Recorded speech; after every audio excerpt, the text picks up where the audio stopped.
Hey everyone, just a quick update on the Prelude. It has a blown head gasket.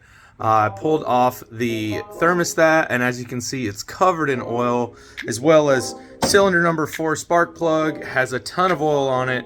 I'm gonna go ahead and replace the valve stem seals just to see if that's gonna help it out, but I really don't think it is.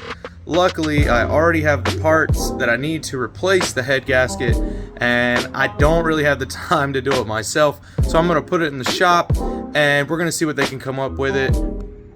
A quick check shows oil in the radiator, and here we can see the same leaks from previous videos on the fuel tank. I've repaired them in the past, but without replacement, another repair is all I can do for now.